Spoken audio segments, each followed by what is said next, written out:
काही आडतदारांच्याकडं बनावट पट्ट्या तयार करण्याचं काम असेल, ज्याच्यामध्ये शेतकऱ्यांचं वजन मारलं जातंय, बाजारभाव मारला जातोय, बाजार समितीचा सेस बुडवला जातोय, शासनाचा कर बुडवला जातोय, त्या माध्यमातून दर महिन्याला कोट्यवधी रुपये शेतकऱ्यांचे चोरले जात आहेत. ते दिवसाढवळ्या चोरले जात आहेत वर्षानुवर्षे.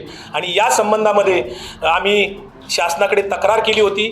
24 तारखेला पणन संचालकांना भेटून समक्ष तक्रार केली होती. त्या अनुषंगाने पणन संचालकांनी नुकतीच 7 तारखेला एक प्राधिकृत अधिकारी DDR पुणे ग्रामीण प्रकाश जगताप यांच्या अध्यक्षतेखाली एक 5-6 अधिकाऱ्यांची कमिटी चौकशी समिती नेमलेली आहे. या समितीसमोर 50 मुद्दे वेगवेगळ्या स्वरूपाचे आमच्या तक्रारीचे चौकशीसाठी दिलेले आहेत. या माध्यमातून चौकशी जर नीटपणे व्हायची असेल तर राज्याचे उपमुख्यमंत्री आणि पुणे जिल्ह्याचे पालकमंत्री अजितदादा पवार, पणन मंत्री जयकुमार रावळ या दोघांनी स्पष्ट आदेश या समितीला जर दिले तरच ही चौकशी सखोलपणे आणि नीटपणे होऊ शकेल.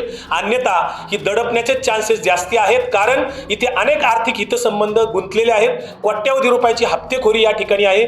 मंत्रालयापर्यंत याचे हप्ते जात आहेत. अजितदादांची गँग, मलिदा गँग त्या ठिकाणी बाजार समितीमध्ये हे सगळे काळे कारनामे करत आहे, बेकायदा धंदे करत आहेत. अजितदादांच्या मलिदा गँगचा तिथं फार मोठ्या प्रमाणावर हायदोस आहे, दादागिरी आहे, गुंडागर्दी आहे. अजितदादांनी ठरवल्याशिवाय हे काळे कारनामे थांबणार नाहीत, गैरव्यवहार थांबणार नाहीत, गुंडागर्दी थांबणार नाही.